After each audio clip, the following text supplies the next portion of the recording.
What is mediocrity? Dr. David Schwartz wrote a book perhaps 50, 60 years ago entitled The Magic of Thinking Big. And over again, he talked of this word mediocrity. So, what is mediocrity then? Is it settling for average, perhaps? Except what you see on the silver screen, in other words, on television or some form of video in general, that you import into your life, but you don't tend to see walking down the street, so to speak, unless maybe you're in Hollywood and you happen to spot a certain silver screen person. Perhaps mediocrity and settling for mediocrity, not that I'm enthused about that term, but use it right now anyway, is telling ourselves we have no especially strong physical pains, no impending disaster looming on the future right now anyway. Of course, we all know we're going to expire on this planet Earth someday. But in the short term, we tell ourselves perhaps, I'm somehow muddling through. I'm getting the bills paid or can somehow figure out how to pay them or, if need be, declare bankruptcy or even muddle through a divorce, who knows what. Or as a last resort, or not so last resort, zone out on something. Hence the phrase, becoming a pothead. Or you might say, becoming a zone-out head. Or finally, a mediocrity head. Thus, mediocrity being no especially strong pain points. But then why strive for more than mediocrity if this seems to be okay? Even to the point then of saying, well, it's just kind of like sleeping, you know.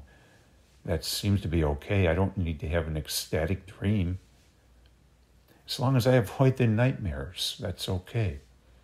Most of the time anyway.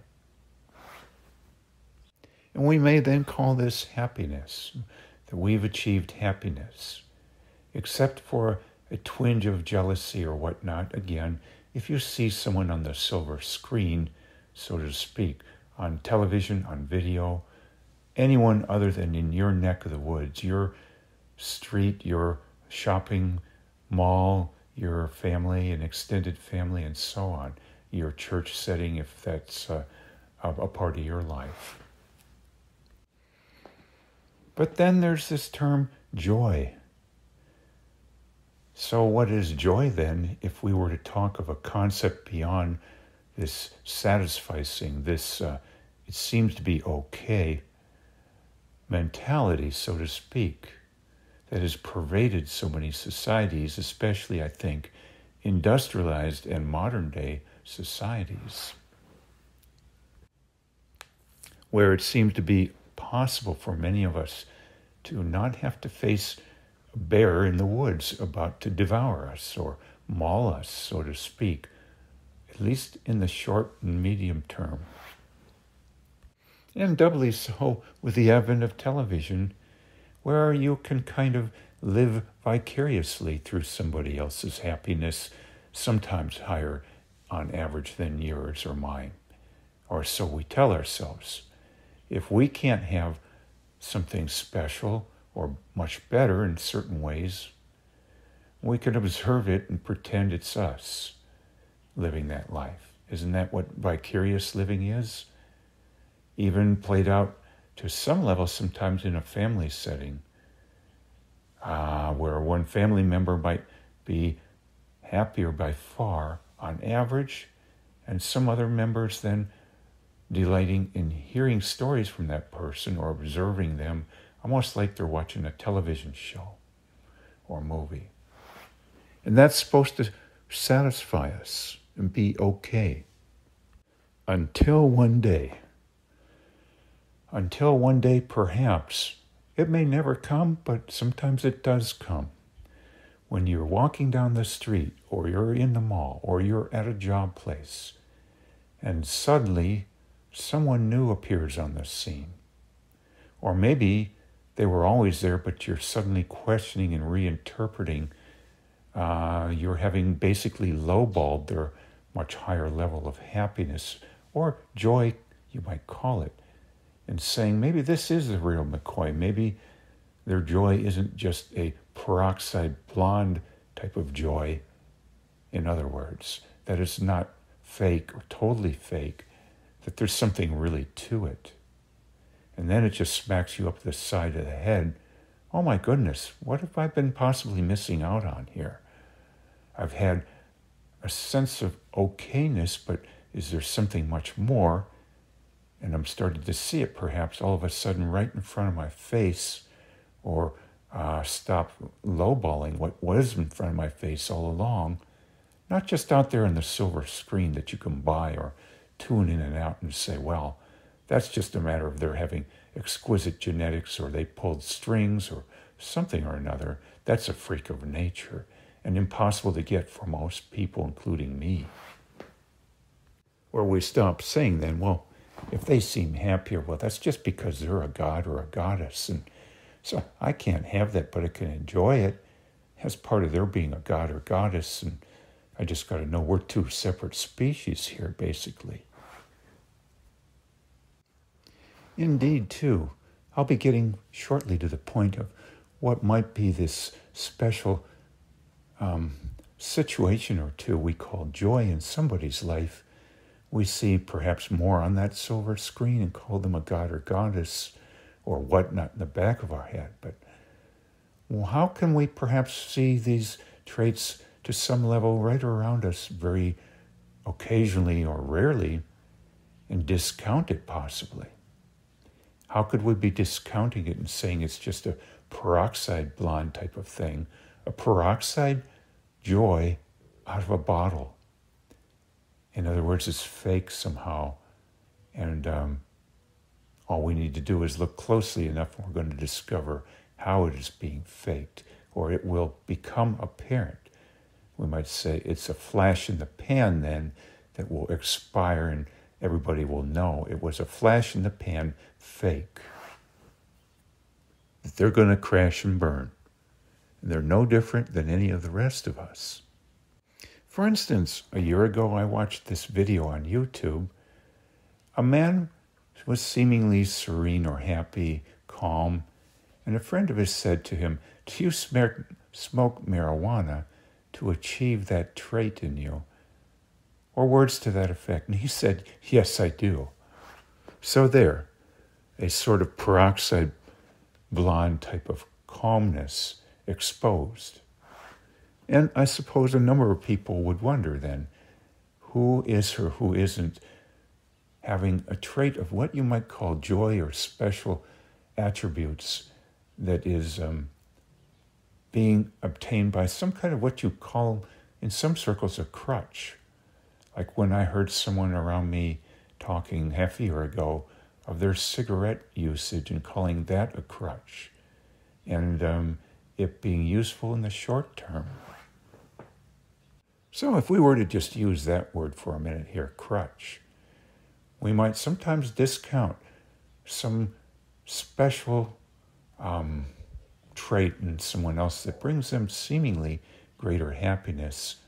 We soon discount it, perhaps saying, well, what crutch are they using to achieve that I don't know of, and maybe they don't know of, but if we knew it, we would discount entirely what seems to be true in them as a special trait that we can't seem to get easily, if at all, ever. We then look, what is their, quote, crutch of choice or drug of choice? What's their escape mechanism? What's their coping mechanisms that we don't see, but behind closed doors they're using and hiding, or who knows what? For instance, in musician circles, it's well known that before a performance, a musician might want to take a drug called Inderol, which is a beta blocker to calm their nerves. Well, I suppose then to the audience, they could misconstrue a certain amount of calmness. If you wanted to call this non-mediocrity or a level of joy, for lack of better words right now, this could be misinterpreted as that other person having something special and or something special I can't get. And you can't just say, well, I want you to go downtown and have a drug test done, and provide me the results, and do it from 3 different labs so I know you didn't orchestrate something here. I've also seen this done and talked of and even advised when some people are about to go for a job interview. In other words, even selling things, but not in this case with Inderol again, as I'm referring to just now, before a job interview.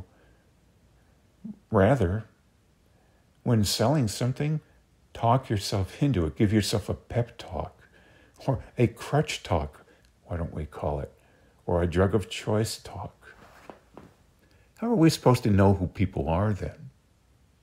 And especially so if in increasing numbers more and more in the last decades, more and more people are zoned out on something, and it's often just called meds, or even a way of life in general. And then the person not, quote, zoned out, all of a sudden sticks out like a sore thumb, and we have a label for that, don't we? Oh, they're manic, or oh, they're somehow dysfunctional to not be zoned out. And so that can be discounted. Even joy can be discounted as being dysfunctional. Indeed, being highly, highly prolific or productive and efficient can be called, quote, bipolar or manic, or thus the term of a title of a book, Touched with Fire. Thus, being highly productive and efficient can be called dysfunctional and thus discredited and thus dealt with in our minds. We may sometimes say, too, oh, if they're that happy, they must have orchestrated this something somehow by hook and crook. They stole the money to get what they have, including their level of happiness, or they did something to get it that we're not willing to do and stoop to that level. Now, this happens, of course. To what degree, though? 100% of the time? Definitely not. And we may say, too, if somebody looks above average in happiness, they're just, quote, putting on a good face. As per se, the plastic smile idea. The always instant on smile until the back is turned. There being other ways to do this, of course, also, including only showing to certain people when you're in the best of moods, so to speak, not 90% of the rest of the time. I used to do this a lot 30, 40 years ago. No, there can even be somewhat prevalent in some circles, I believe, a discounting of someone else's joy by saying, well, they're just not of our religion, and so since our religion is the best, or religion is the best, or who knows, that right there must be some reason why they appear happier or have something special in some aspect of their life that I don't have, or often many of us don't have, and we will find it out one day. There can also be even the discounting of someone else's happiness by saying, well, we're all based on hormones or ups and downs, biologically speaking, and if they appear happier now, they're just in remission, and they will come back to their normal self at some future point in time, and we will see they're a fraud or a fake. They will have, quote-unquote, a relapse. Of course, in my mind these days, having thought and written of this extensively at age 62 now, I believe this whole concept of a relapse needs much revision, and the word kicked out of our dictionary, basically. For what is a relapse if many people are living a relapse from day one in terms of certain key things broken in their lives, especially the claim one is perfect? Now, there's a fascinating book written on this topic. I think it's by Dr. Eric Byrne, a medical doctor back in the 60s or so. If he didn't write it, someone else did. I'm okay, you're okay. But if you examine this further, the concept that some people say, I'm always okay, i.e. perfect, relatively speaking, and y'all, the rest of you all, or anyone who's a pain in the neck to me, is not. And of course then, how can you have a relapse if you don't have any problems to relapse back to? You're claiming, well, if I'm perfect, I'll never have a relapse, there's nothing to go wrong. Well, isn't the start of growth then to say we're imperfect in a significant way? Not to simply say, by the way, oh, my biggest flaw is I have a big nose, or one eyebrow twitches, or I'm a perfectionist, but hey, perfectionism brings me a lot of money, or my boss loves attention to detail. So that's not really much of an imperfection, is it?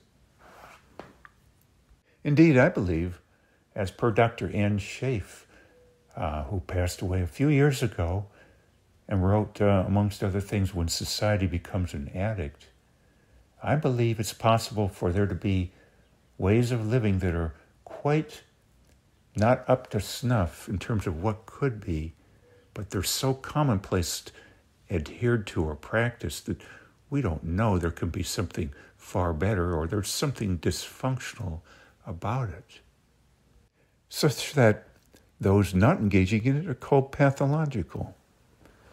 Case in point, America is known as one of the most overworking crew of people on the planet, except for the Japanese. And then they have a term for that, by which some people work themselves literally to death, dropping dead at the workplace or whatnot. Likewise, there can be other forms of problematic things like overindulgence, shall we say, in relationships, or dependency issues, even love of chaos and noise and distractions in general. But this is so commonplace, we just take it for granted as the way it is and the optimal way to live, and those not wanting to participate or engaging in it called pathological. We may refer to them as poverty-stricken, jobless, who knows what. We may refer to them as loafers or bums because they're not engaging in the typical commonplace, at least in certain parts of countries, ways of life. Indeed, even if one is not geared to be living the life of consume, consume, consume, distract, distract, distract, that can be termed by a number of people as pathological, and an array of words that bewilders me in their number applied, each describing some facet of so-called pathology, dysfunctioning, what have you. Thus, the so-called virtuous, healthier person having all these so-called maladies as per words hurled at their direction. So, in the end run then, what can make us suddenly wake up if we're, quote, walking down the street or in a workplace setting or at the mall or who knows what? I'm not talking now then of something we import over the computer or television or watch at the movie theater, or in an entertainment setting, like when you go plunk down $100 or more and see somebody perform. What special traits? There can't be possibly 10 million of them, nor just one or two. Here are some ideas I have, some key traits. I think it tends to boil down to 2 or maybe 3 factors. What is the degree of anger in our life? And I mean especially chronic anger. What is the degree, secondly, of fear in our life? And I mean chronic fear, but also I like to reframe fear now in terms of the overall component, maybe catastrophizing. What is it that we might be, in our mind's eye, even by the words we use in our vocabulary or hear repeated over and over again from the media and whatnot, what is it we tend to catastrophize, at least in the back of our mind intellectually, in a chronic manner? To include, of course, the words death, pain, suffering, torture, unfairness, who knows what. But these are some biggies here. And finally, guilt. Of course, the definition of guilt versus shame is not so easy to make. I've worked through this on my own and sometimes forget what I worked through. But if we were just to subsume this all as guilt, to me, then that's the three biggies here we're talking about. Anger, you might say on a larger scale, rage. Catastrophizings, as we often call fears. And thirdly, guilt, which might be, for a lack of clarity right now, guilt-shame complex, as I might call it. Very few people seeming to be able to put forth anything very well, I think, on clarity on the two words. Maybe we should just get rid of both of them and call it something different completely. Like right now, I'm going to refer to it as the guilt-shame complex. So I suppose then, many of us, quote-unquote, settle for what they call sometimes mediocrity, or satisficing, or that's just the way it is, or it's good enough, and settle for it because of just a few reasons. Typically, we may not see very few people with these quote-unquote traits of joy as adults. If we see it in a child, we just say, well, that's just part of being a child and having fun, being spontaneous. We call that spontaneity maybe, or childishness even. But then we say, well, adults are supposed to take on responsibility and get down to brass tacks and be an adult, not be unpredictable, not be quirky, not be spontaneous, not be joyous, not be a child anymore. We're supposed to be adults. We're supposed to be mature. We're supposed to be mediocre.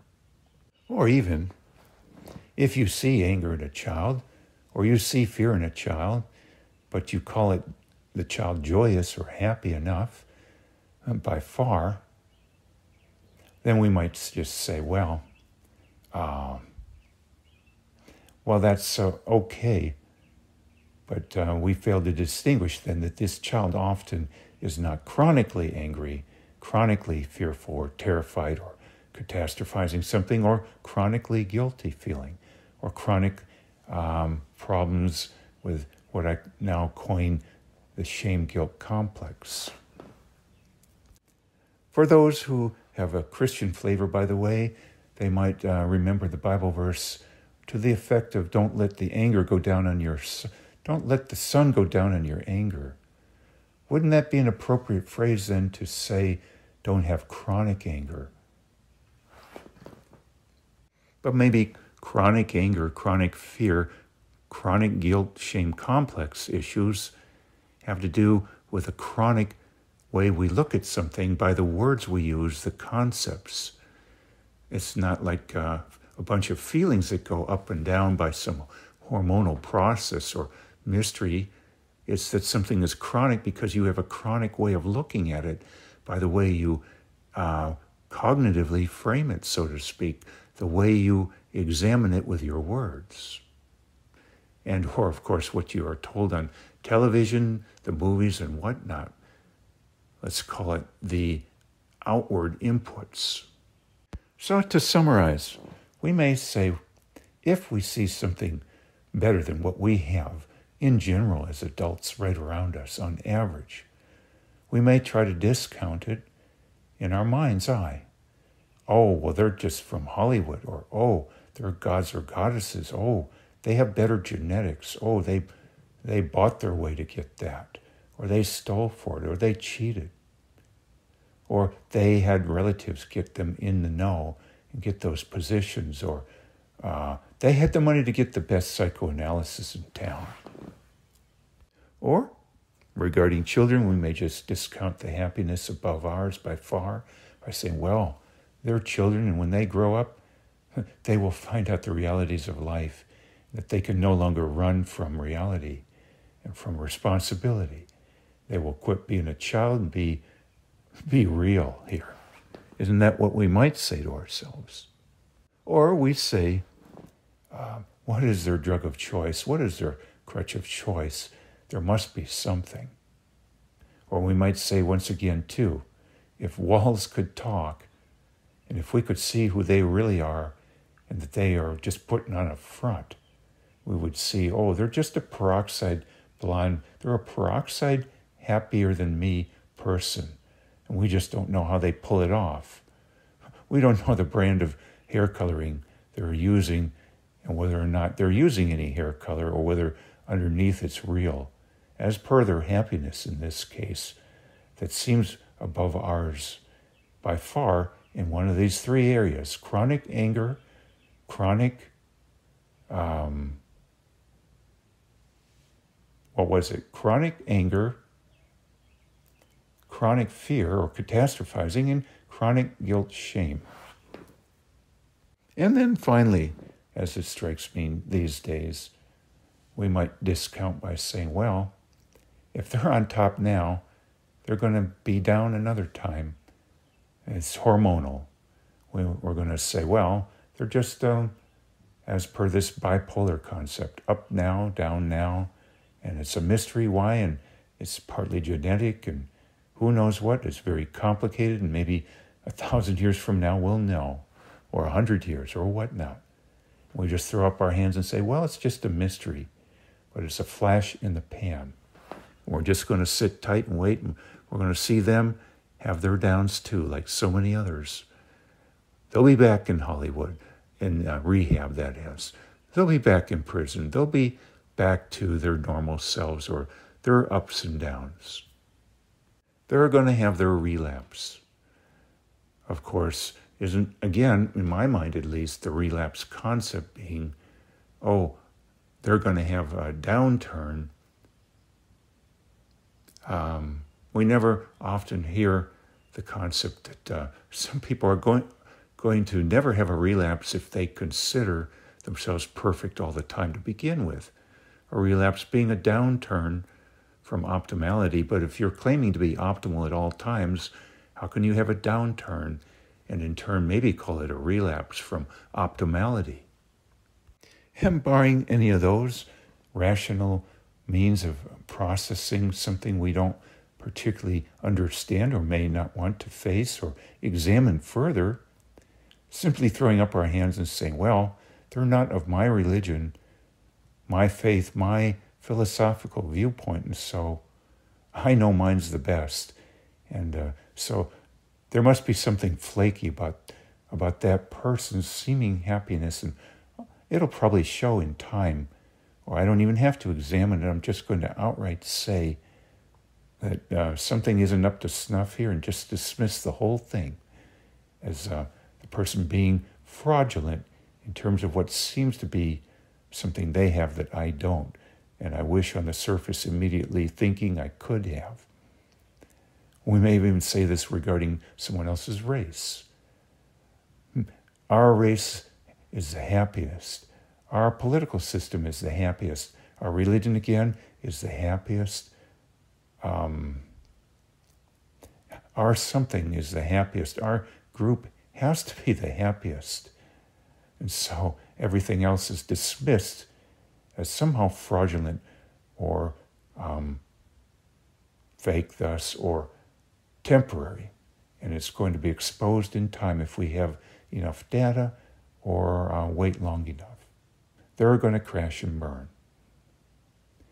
Well, then, this is what I think then of so-called mediocrity and why it can seemingly be a quite troubling thing to see something all of a sudden walk right across in front of our view quite different. Or how that might be the case occasionally right in our midst all the time, even maybe in our own family or extended family, and we've been discounting it.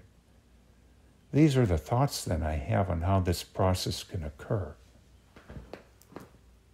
Yes, maybe even to sum it up ultimately, two forms of viewing it.